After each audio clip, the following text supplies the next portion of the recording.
Okay, ahead, great. Reverend.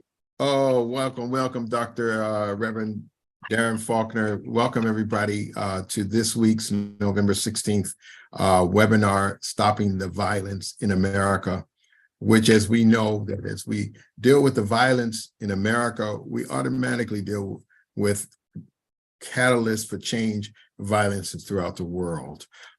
We thank you so much for always those who come on and religiously, and those who are new. We welcome you. Today, I have our speaker, Reverend Darren Faulkner.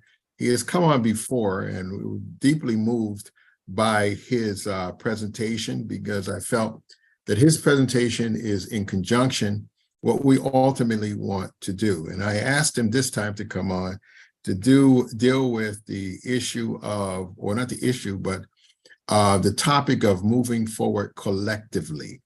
And this is what we want to do with this seminar. We've had some extraordinary speakers on, coming from different angles, and it's just amazing the different angles that people are coming from and presenting in order to deal with the issue of violence. Originally, we were discussing about gun violence, which is a problem in our world and problem in America. But we realized that gun violence, a gun is an inanimate object. So in order to curtail the use of guns, let's begin to look at violence and the root causes of violence in its very prospective areas. So we're very happy to have Dr. Faulkner on, because one of his presentations that he gave was how he was collectively working with the people in his community and his area. Like, just to share one thing as I go tell you a little bit about him, we will be moving to work collectively together, bringing this eclectic types of areas of thoughts and best practices together, and see how we can put it on a national agenda and on the road to begin to heal some problems. So I know that our God is working.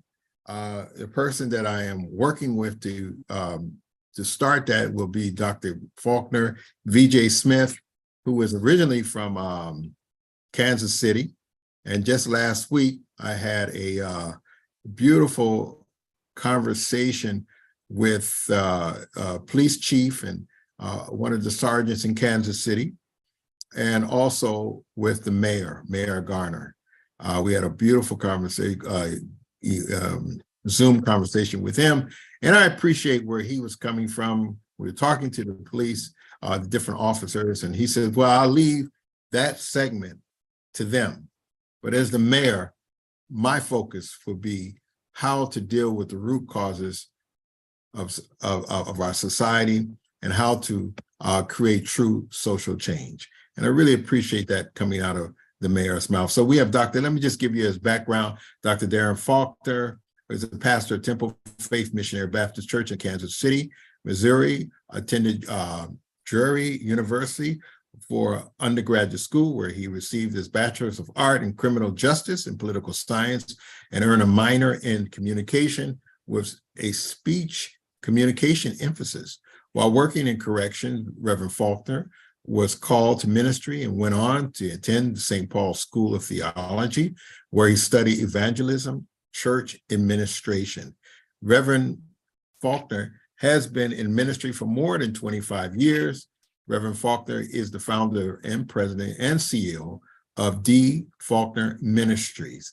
In addition to running his own business and serving in Kansas City's community as a community engagement director of KC Number Violence Alliance, and Reverend Faulkner sits on the Community Advisory Board of Kansas City Public Television Network, and is a member of the board of directors of First Call's Alcohol and Drug Prevention Rescue Center. He also serves as a member of the Kansas Black Chamber of Commerce, and both the Kansas City, Missouri chapter of the Kansas City NAACP. We can already see by his bio that he's a man of action and a man that has much concern for how we can begin to solve our social problems. Without any further ado, welcome, Reverend Faulkner. I'm glad you're back with us. Well, thank you so much, Dr. Oliver. It is truly a privilege and an honor. I'm humbled by the opportunity to come back a second time and share with you all. But as you all are aware, most of our major cities across this country are being plagued, seems like, with more and more violence with each and every passing day. I know we are experiencing that here in Kansas City. We are at 148 homicides so far for the year here in Kansas City, and that's about 20 more than we had this time last year when we surpassed our second most homicides on record. So we are not in a good place here in Kansas City as it pertains to violence in our city. I am deeply concerned about this, and my concern has led me to an initiative that actually is birthed out of Omaha, Nebraska. It is an initiative called 360, and it's an approach to address violence. It's a violence prevention approach. It's not a program, it's an approach. And by 360, I mean it is all encompassing, bringing stakeholders from every sector of the community together weekly to collaborate and work on this issue of violence collectively. Let me say that again. We are working together. I believe it was Acts chapter 2 when the Bible declared they were all in the upper room and they were praying and they were all on one accord. That's what we are seeking to do with this collective impact model known as 360. Bring people to the table to address issues of violence from a collective community impact standpoint. And so I'd like, if I can, Dr. Oliver, to maybe share my screen with a couple of notes that I want to highlight. I'm going to just talk about maybe 3 or 4 slides, and then I want to just, if there's any questions that I can respond to. But I love the idea that we are looking at this nationally and what we can do nationally, collectively, to address violence across our country. So our strategy is, as I said, a collective impact model, large-scale system of change that requires multiple organizations to work together. Is structured in a strategic alignment that we all have something in common, and that is violence is plaguing our city. This is perhaps the most public health matter or issue that we have seen that affects so many since the civil rights movement of the 1960s.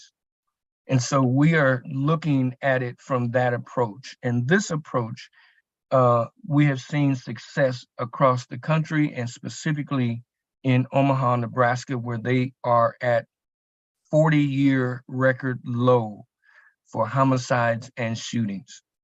So the process of change that we're looking at is community engagement and shared decision-making. In Kansas City, I'm not sure if it's like this in other places. I suspect that it is. We have been so siloed in each person working in their little nook or corner of the city to address whatever they have the funds and the means and the capacity to address. But this strategy brings everybody together, and we put our little contribution together and it becomes a lot.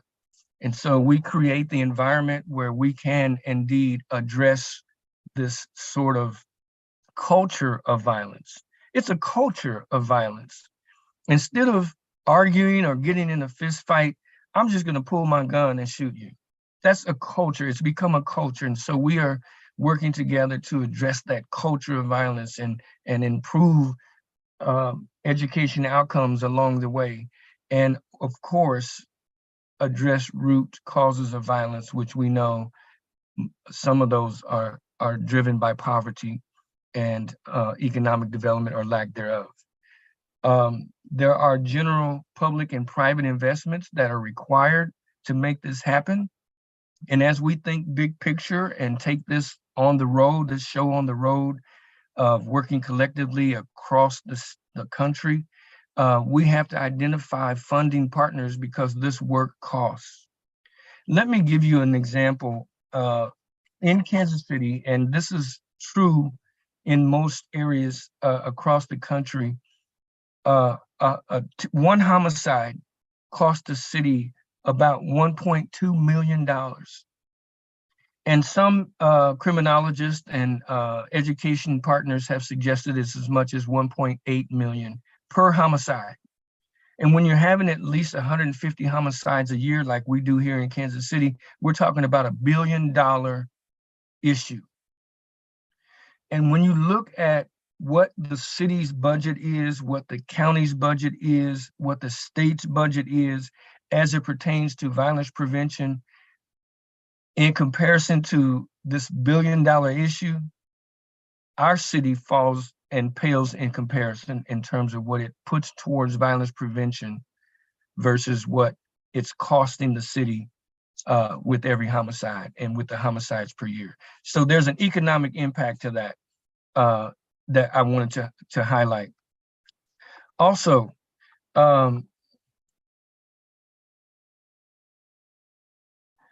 the work that we are planning to do across this country, we must identify funding sources that will support the work, because we know this is a costly effort. We must identify funding to really be, if we're going to be serious about addressing this issue. Let me tell you just real quickly about Kansas City and how I think we can do this work nationally. So Kansas City, according to the America Current Quality of Life Index by city, ranked number 11th nationally as the best city for quality of life, 30th for the best city to buy a house, increased to 51st on the best place to live. It's a fantastic place to raise a family, one of the best cities for startups, incredible arts culture here in Kansas City. We've got some great professional teams that are here in Kansas City. We pride ourselves on being the barbecue capital of the world. And we have low cost living and high quality of life. But that's only in certain geographic areas. For example, Kansas City is right now spending $453 million to expand our streetcar. They built it several years ago. It only went 0.6 miles. So they're spending another $453 million to expand it. There's a method to my madness. I promise I'm getting ready to be done. We're spending $1.5 million on a new airport. $1.5 billion. We're spending $118 million on a new soccer stadium. It will be the first dedicated soccer field for professional women's soccer in the country. We're investing $118 million, $160 million in our downtown for development, $750 million just across the city with things that are going on in development. But I want to share this tale of two cities with you. For a family, a median family income in the greater Kansas City area, it's about $69,000. For African Americans in Kansas City, it's $39,000. Employment is 3.1% of unemployment. And then for African Americans, it's as high as almost 13%. For education, 90% graduation rate in the metro-wide area, but in the concentrated urban center, graduation rates only at 71%. Home ownership, you can see life expectancy, a difference of 7 years. And then the majority of the metropolitan area would be deemed as safe. But for those living in urban centers, it's a high violence situation that they live in every single day. Now, when we think about this, I just wanted to highlight the total economic cost to violence. I already said it's $1 billion issue here in Kansas City, but for every 414 people, that means 1,400 are injured that don't die. We have a homicide issue, but we have a bullet to skin issue as well. Those who are shot and don't die. And the data suggests that a person who is shot is either incarcerated or dead within 5 years of being shot themselves. And that's because either they try to take matters into their own hands in retaliation and get shot and killed, or they shoot someone and go to prison for it. Average cost in Kansas and Missouri for taxpayers per homicide, I said $1.8 million. This does not account for some of the factors that we know, first responders, the detectives that follow up, the cost to the family that has to bury their loved one, so on and so forth. These are things that I really thought were important to share with this group today. Now, when we look at violence across the Midwest, Kansas City, this is as of October 16th. We had 136 October 16th. Not even a month later, we're at 148. So we've had 10 in the last month since October 16th. What this tells us is that Omaha, Nebraska, sitting there on October 16th with 22 homicides, something that they are doing is working. And they have launched, as I said, this 360 initiative that we have brought to Kansas City and are working to implement here in our city. So what does all this mean? These are things that I wanted to share with you just to kind of give you a snapshot of Kansas City, to give you a snapshot of the violence we're seeing, and to give you a snapshot of the economic issue that this violence creates for our city. There are a number of businesses that we know of that have chosen not to come to Kansas City because of the violence. And so when we think about the economic impact, these numbers that I shared have to do with businesses already established that may be moving out. We can't even measure the number of businesses that will never come. And so as I put this presentation together for everyone to look at, what we're seeing in Kansas City is not unique to Kansas City, but it is something likely happening in urban centers and cities across this country. And so Dr. Oliver and others who are planning to launch this nationwide initiative for violence prevention, violence intervention, I think if we can put our heads together, we can do something that this country has never seen before. And that is work on a nationwide initiative to address violence. And I'll tell you, it just makes me excited to think that I could be a part of something that has implication nationally, that I could be a part of something that will impact communities across this country.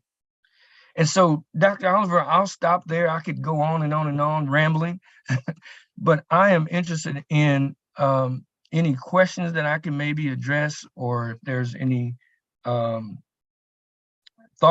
to add to this potential taking this show on the road, so to speak, to make this a national movement. I'm open to any conversation. Thank you always for your presentation. And I think thank you for the stats. Stats are very important, and looking at Omaha and what something is working. And it's hopeful. And as I said, that why we want to take this, because we have this barrage of, I think you said silo. I was saying people are, no man is an island on his own. And that's what we have been. We seclude ourselves over here with wonderful best practices, but we don't come together collectively and see how they can work tandem together, because the violent situation is not just one point. There are several points that I'm learning that is due to the construct of why violence is occurring individually, families, and even culturally. We have different cultures where we're dealing with, the white culture, the black culture, the Hispanic culture, all these different cultures. But violence in itself, the origin of the violence itself, there's always some similar underwritings, if you will, right?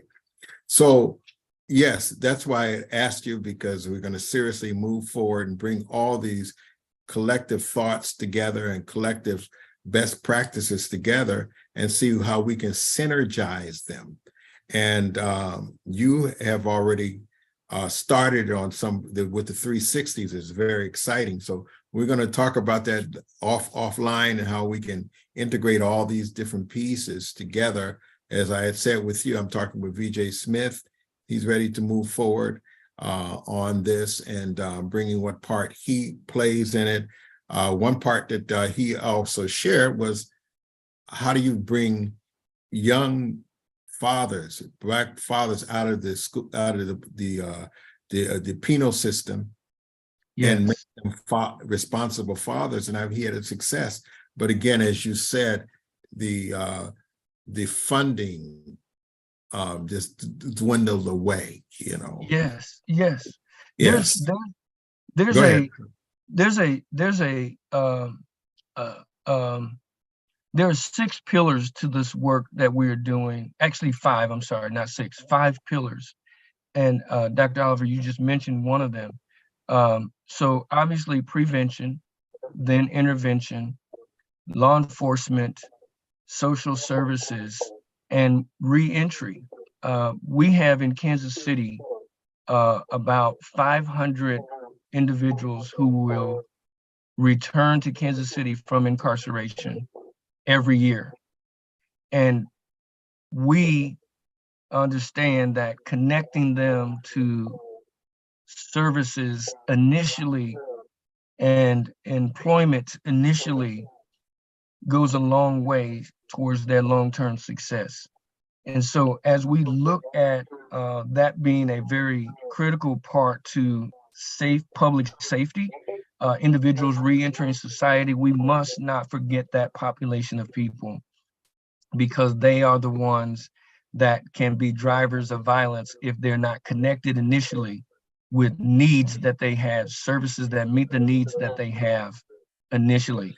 And so we are actually doing some work with going into the prison system before they exit the prison, so that we have established some sort of relationship with them, so that when they do re-enter society as returning citizens, they have a connection that is positive, that is a pro-social behavior model for them when they leave incarceration. So you mentioned that, Dr. Oliver. I'm sorry, I didn't want to go into it any further than that, but reentry is a very much important part of this work, and we cannot forget that population of people. Please jump in. That's what you're here for. I think one of the key, I like what you just said, the pre-social behaviors, the pro-social behaviors that become a model. And I think, as I was thinking about your 5 pillars, and we can go into that, you said prevention and intervention, and they have to be categorized. What are the models that needs to be implemented for prevention and intervention, and how they coalesce or in conjunction with one another? How do you see those two? Absolutely. Prevention is a form of intervention, Hmm. and intervention is also a form of prevention, as you have said. And so with our prevention efforts, we want, for example, in Kansas City, we are partnering with law enforcement to implement what's called the risk terrain modeling. It's a policing by environmental design. Law enforcement is able to map areas of the city where violent crime is occurring, and from that mapping, identify areas or businesses or locations that violence is most rampant, gas stations or bus stops. And as a result of being able to see the terrain of where violence is happening from a map standpoint, a bird's eye standpoint, you can also identify what are the assets in that area or in those areas, and then go in and provide needed and necessary resources to address the gaps in need and service that is in that community. And so as part of that, it's a form of both prevention, even though it's intervening after crime has already been an issue in that area. We are preventing further crime by using that risk terrain model. So we see prevention and intervention as working interchangeably. And if we can prevent something, then we don't have to intervene. And if we intervene, then we've prevented something else. And so prevention is those things that we can get out in front and do, like neighborhood cleanups. If it's an eyesore, if there's blight, if there's trash, we can clean that up. Environmental design, CEPTED tells us that. The broken blind in the window tells us that. If we can make those areas, beautify those areas, then we can also, in some cases, prevent crime. But then the intervention part is when we know someone has been shot but did not die. This is a bullet to skin, non-fatal shooting. What kind of resources are we providing to them? What kind of services do they need? Getting someone out and knocking on their door, visiting them in the hospital while they're still in the hospital recovering from a bullet wound, is something that we have to really concentrate on, because that person, if they were wounded bad enough, is going to need services. They may need mental health, trauma-informed care. They may need some type of mental health counseling. So they're going to need some assistance. If they weren't wounded that badly, they're going to need some intervention, because chances are they're going to want to retaliate. And I can just say in Kansas City, there's very few random shootings. When someone is shot in Kansas City, 90% of the time, they were shooting at that person. Now, there's that 10% that, you were just an innocent bystander that got hit. You was at the wrong place at the wrong time, and it's unfortunate you were hit and caught up in that. But 90% of the time here in Kansas City, when someone is shot, is because they're in the game. They were the ones they were being shot at. And so if we can get to them while they're in the hospital and show them another way, do those what we call risk for retaliation analysis, so that prevents another shooting. It's documented data that any person that is shot, it will result in at least 7 additional shootings. Now that's documented data. When one person is shot, it results in 7 additional shootings. So if we can get to, if we can intervene, so this is the intervention part, Dr. Oliver, the prevention part I shared, this is the intervention part. If we can get to that person who has been shot, that's been a victim, today they're a victim, last week they may have been a perpetrator. They may have shot somebody else last week, which is why they're getting shot this week. But if we can intervene, this is the intervention part, in that person's life while they're in the hospital or shortly thereafter when they get out, with services, we may prevent 7 additional shootings from occurring. And that's what we want to do. So again, it's intervention, but it's preventing additional shootings. Dr. Paul, your gangbangers must be much better than ours in Chicago. Seems like 8 out of 10 people in Chicago that are shot are by accident, like 3-year-olds sitting in their living room. So I have a question for you before we have any questions asked. this, Dr. Faulkner, one other thing that you said, I think it's in the realm probably intervention and prevention, is, as you have said, improve our educational outcomes. Could you explain that? Yes. So the model of 360 that we're taking is from Omaha, Nebraska. Omaha, Nebraska has what's called an empowerment network. And the empowerment network has about 9, 10, maybe 11 different initiatives. And of those 9, 10, 11 different initiatives, one of them is education. So there's an initiative that focuses just on high school graduation, just on individuals that are out of school, trying to get them back into school. Those who are kicked out, trying to get them back in. Those who are quit, trying to get them back in. So there's an initiative specifically to education. And what we have seen, or what Omaha has seen with that initiative, is they have moved high school graduation over 5 years from 69% to over 84% just in that period of time. And so what we're trying to do in Kansas City is ramp up to that. We have taken the violence prevention initiative, which is 360, and we're building that. We have taken the summer youth employment, and we're building that. Those are two of the initiatives of the 9 that the Empowerment Network has in Omaha. So to your question, that's a totally separate initiative that is, it complements 360, but there's a targeted focus on education, where 360 has a targeted focus on violence prevention. Yeah, and I think they work together. Education is important, because if you're sitting with the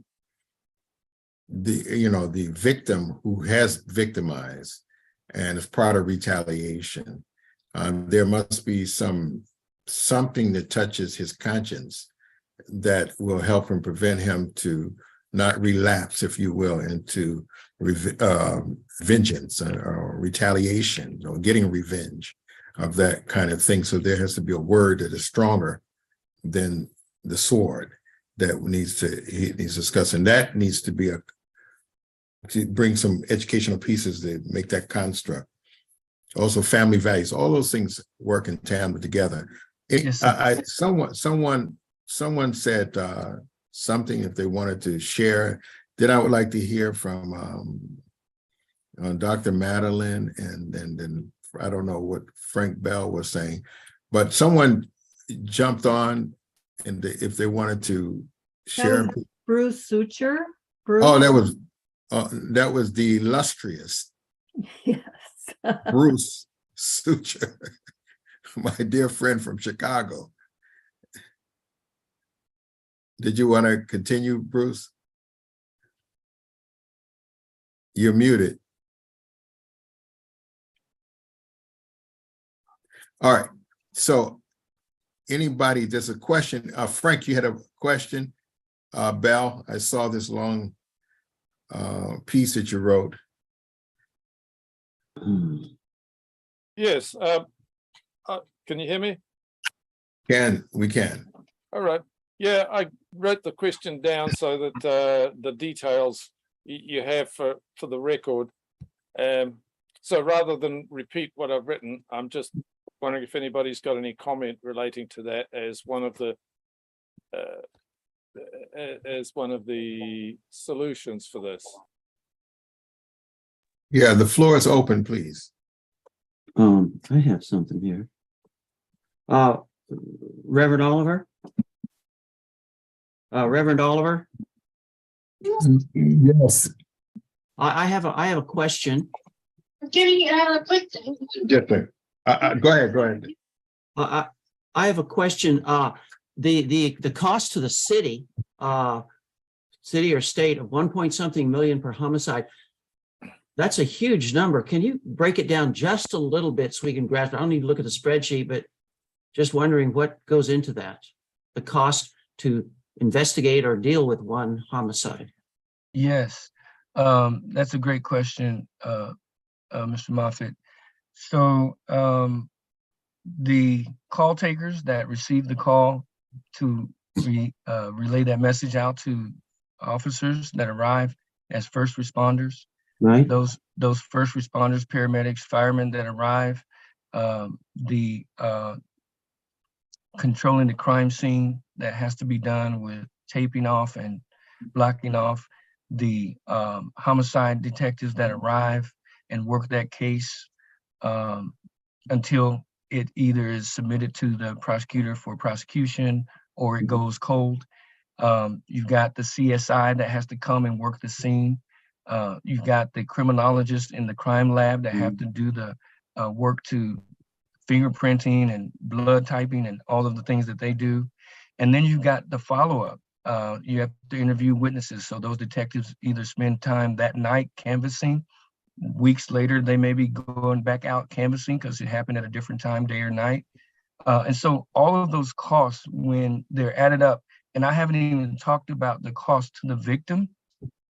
If there's blood stains that they have to clean, if they have to have hazmat come in, if they have to have doors replaced, windows replaced, carpet replaced. I mean, all of those things begin to add up in the cost of that single incident. And when you look at it over time, you're looking at 1.2 to 1.8 million per homicide. Wow. Okay. Thank you very much. Thank you. Absolutely. I get a sense now. It's amazing the economic impact that that's there. You don't even think of those costs and all those things at all. Anything else, Larry? No, I was wondering, did you send somebody, do you send people to, like, say, to Omaha, where the good things are going down, to get out of the silo and pull them out of their silo and duplicate some of their systems? Absolutely. We took a team of 35 people representing different sectors of the community to Omaha just this past May. And Excellent. we were there for 2.5 days. We saw some of their economic development in some of the depressed areas of North and South Omaha. We saw their 360 initiative meeting in actual real time. We saw some results from their 360 initiative happen in real time. And we had people there, Mr. Moffitt, from the funding community, the philanthropic community that went with us. We had people there from the law enforcement community. We had community leaders that were there from neighborhood associations. And then we also had other crime prevention organizations that went with us as well. And the purpose of that was for them, as you say, to kind of get out of the shell of seeing things as they normally see them and actually seeing some of the possibilities that could be. And that same group of 35 has been meeting on a weekly basis since June, coming back in May, since June, every week to plan and strategize what this can look like in Kansas City. Is it starting to show results? It is. We have, this is just a quick example. Over the summer months, June, July, and August, those historically in Kansas City are our highest months for homicide. We had 17 in the month of July. Unfortunately, we had 24 in the month of October, but 17. What we saw in those 3 months was 20% of the homicides that were occurring during June, July, and August of this year were actually occurring at Airbnb parties. I don't know if you guys are seeing problems like that across the country where people are renting Airbnbs and not to stay there, but to have a party. So we saw as much as 20% of homicides occurring at Airbnbs.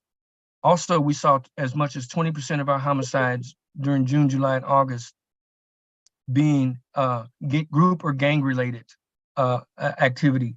And then another 20% was domestic violence. And we initiated some specific strategies around those 3 things. We got our city council involved and they disrupted, changed some charters so that Airbnb rentals had to go through a certain process. And we haven't had an Airbnb homicide since the summer.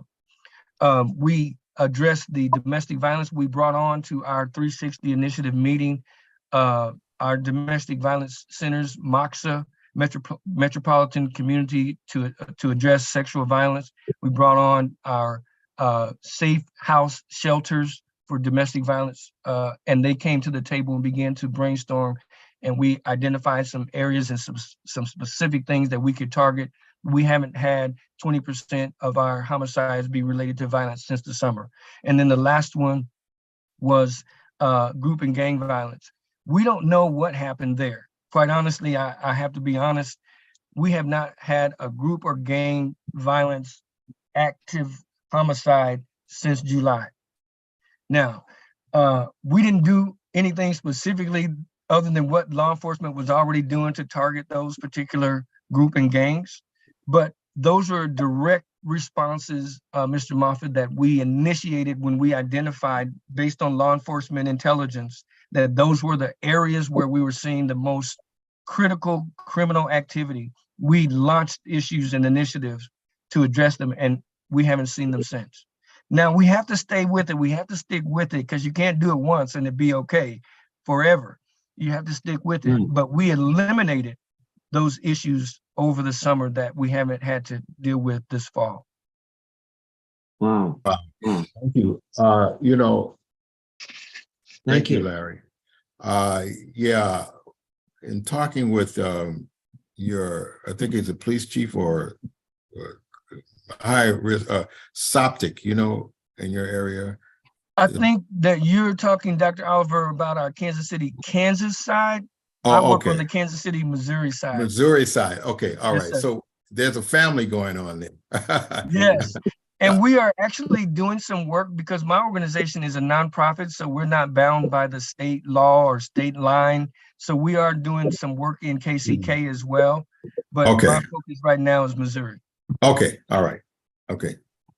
All right. Any other questions? Because actually Kansas City, Kansas, the mayor and 2 law enforcement officers, high-ranking officers, are on board with us. They're ready to join in. Anything that they can do to support us in this collective area is they're on board with us. That's great to hear, because I met with KCK police this morning with, I'm a consultant for the International Association of Police Chiefs. And they have about 71 satellite programs across the country that they work with specifically in areas of violence prevention intervention. We call it CVI, or community violence intervention. And I met with them this morning, the people from Washington, D.C., where the International Association of Police Chiefs main office is. We're in town, and we were in KCK this morning. I was in police headquarters over in KCK. And you are absolutely right. They are on board. They're ready to work and move. They have received a significant grant to do some of this work with. Again, talking about money, it takes money to do this work. They have received a significant grant to do some of this work, and they are soliciting the collaboration and partnership of the IACP. And that's where I came in, because I'm a consultant for them, and I'm right here on the ground with them. So I'm already going to be doing some work with KCK and this grant that they just received. Wonderful. Anyone else that's I just jump want to jump in real quick. Sure, Dr. Madeline, go ahead. Greetings. Dr. Faulkner, I want to say, number one, I commend you on the work that you're doing. It's amazing.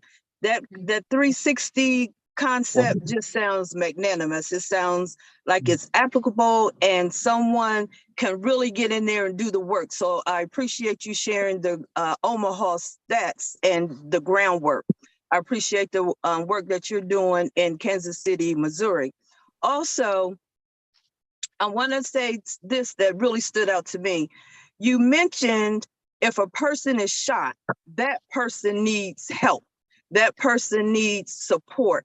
And I think support is one of the major factors that's needed in every component, every pillar that you mentioned. My husband, he works with ex-offenders or I think they call them returning citizens. He worked with returning citizens, and they're getting younger and younger. So what you're saying is key, and those components have to be in place. So I appreciate the work that you're doing. Reverend Oliver, as you have brought these teams together to be able to come together collectively and share this information and have a platform of exchange, the seeds are being sown for this oak tree to come and rise up. So I appreciate everything that's being done. I appreciate everyone that's on the call. And when you talk about initiatives, the more initiatives there are, the money is going to come up because you're doing the work. On my husband's job, I think they have a phrase where they say they recycle people. So in this process, as we're recycling these young adults, as we're lending our mind, body, soul, and spirit to these young adults, or anyone that has a problem, my God, I see a brighter future. So I thank you for the work that you're doing. For everyone that's on this call, you have a responsibility to get involved in the work, and Reverend Oliver will stand with you shoulder to shoulder. Oh, thank you very much. done. God bless. Can I And mention you're something? right, she's absolutely part of the team. Amen. Can I mention Thank you. something? Thank you, doctor. I'd like to speak God to you. bless. Yeah, God bless you. Hello, can I mention something? Sure. Who's speaking? I was pre-med to become a psychiatrist and learned in college that all police reports, the murderer didn't remember pulling the trigger. And then I realized that it was a mental psychiatric problem in crime. So you're dealing with that kind of an issue also, the spirit world that's surrounding these violent people. So the churches need to be involved too. That's all. Absolutely. One of the things that we are so excited about real quickly is we are forming, Kansas City has a number of clergy caucuses, a number of clergy groups, but we are forming what we're calling a community chaplain format, where we have individuals who not only pray with the victims of homicide families, but they are meeting monthly to pray for our city. You are absolutely right. This is a spiritual warfare that we are in. And Kansas City, unfortunately, has a dark cloud that hangs over us, I believe, and it's a spirit. And so it makes sense that the people on this call, leaders on this call, people of faith on this call, will be the ones that will ignite a movement that will go across this country. And we're going to speak those things that are not as though they were and speak them into existence. I believe by faith that we can turn this country around as it pertains to violence. It's a matter of faith, and faith, as we know, is an action word. Thank you, Dr. Franklin. We're about to, between Dr. Madeline and Dr. Faulkner, we're gonna have a little church up in here, but we're gonna calm down. Let the Holy Spirit jump up in here. But it's true, it's the power of the Holy Spirit. It's a spiritual thing, and it is the faith leaders. As you know, Father Moon has always professed that even for the UN is orchestrated by God, but it's missing one component for solving and healing or being partakers of prevention and intervention in world situations.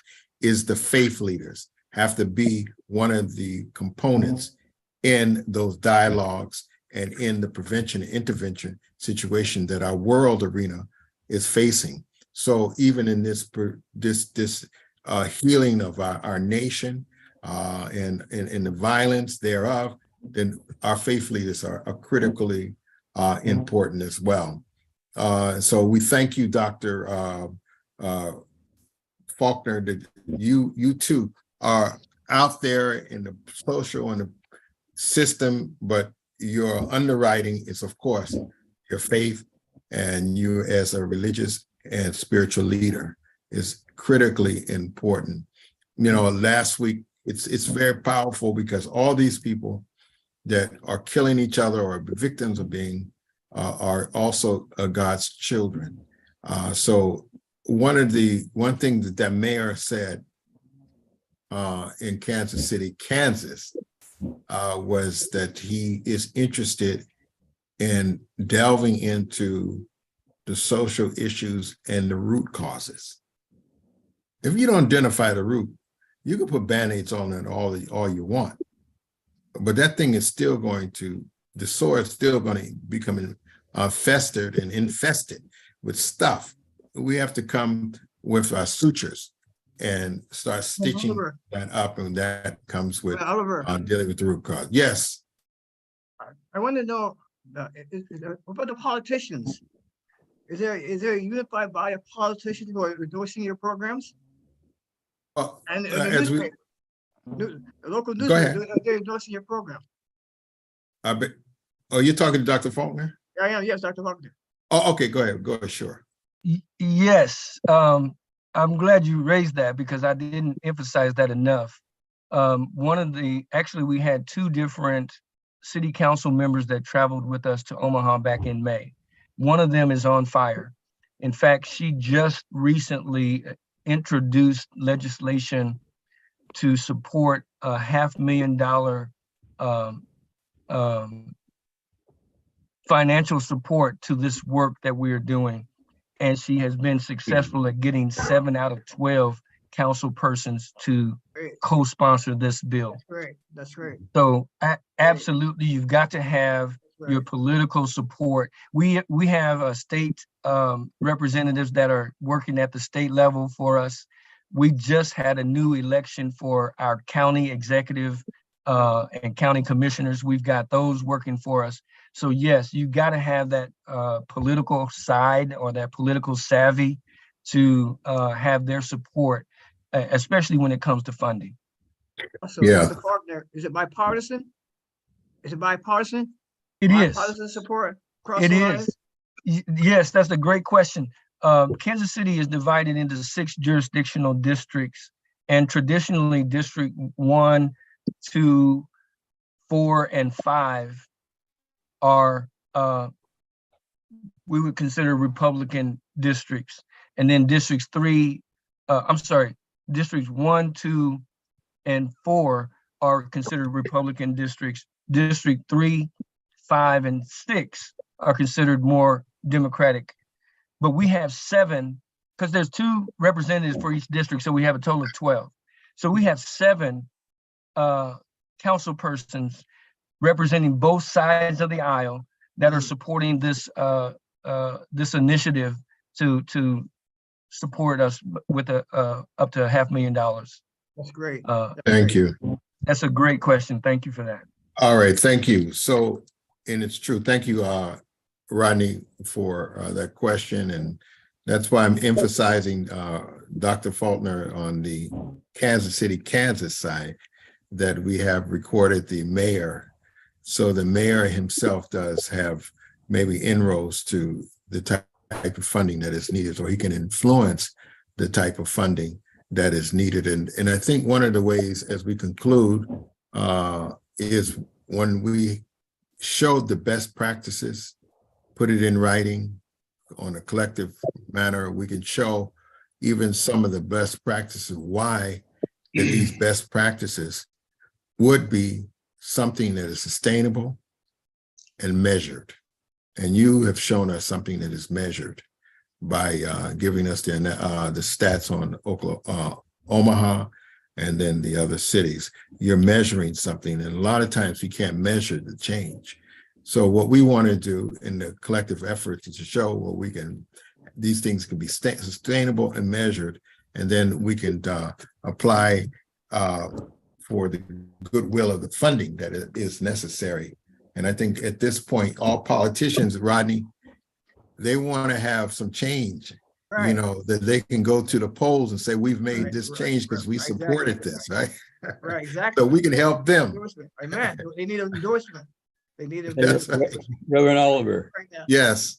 yes, this is John O'Connor, Uh-huh. UPF Director for Kansas, and I had the honor of being with the Mayor Garner and Reverend Oliver for that meeting last week. So was really very special. So I just want to introduce myself and I hope I meet you. I'm about 100 miles away from Kansas City, but I go up there, quite often to see Reverend Acosta. Let me know about you and what work you've been doing. So appreciate that. So I hope I see you soon. Yes, I look forward to that.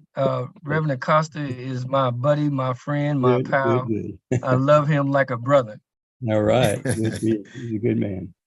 Yeah, it was this brother here, John O'Connor, Mr. O'Connor, who is the one who orchestrated this meeting and is in the mayor and the different high-ranking police officers have vowed and pledged their support and further dialogue with John O'Connor. So that's how I even got to share with these incredible people in Kansas City. John, thank you so much again. Great people, yeah.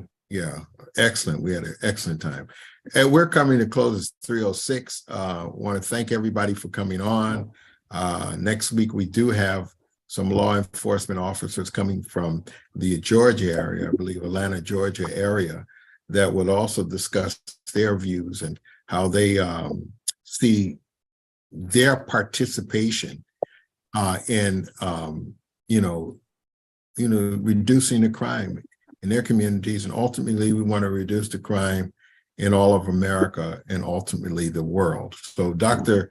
Faulkner, we thank you for coming on. We thank you for the stats. We thank you for the whole concept of the 360s, because it does nothing, saying no stone will be unturned Amen. in the efforts we need to solve this problem. And we have to remember, this problem is not America's problem. This problem is not the world problem, but this problem is God's problem. So God is involved in this. That's right. Completely. So we thank you so much, everyone. God bless you, Dr. Faulkner. Thank We you. will be talking very soon. And God bless you, everyone. Have a wonderful. Oliver, Reverend Faulkner. God bless. Have a BBD, a beautifully blessed day. BBD. Beautiful day. Thank you, everyone. Thank you very much. Thank you all.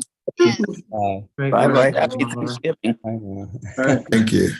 Great program. Thank you, Claudine. Good to see you. Super. Thank you. See you, Zach. It's great work. Wow. Thank you. Thank you so much. You. Power. Reverend Franklin, good to see you. All right. Thank you very much. Yes. Idaho is in the house. Woo. Excellent, excellent. All right. Thank you, Mary. Good to see you. Robles. Okay, everyone. Barry, thank you. Good to see your face. Thank you. Thank you, Zach. Okay, God bless everyone.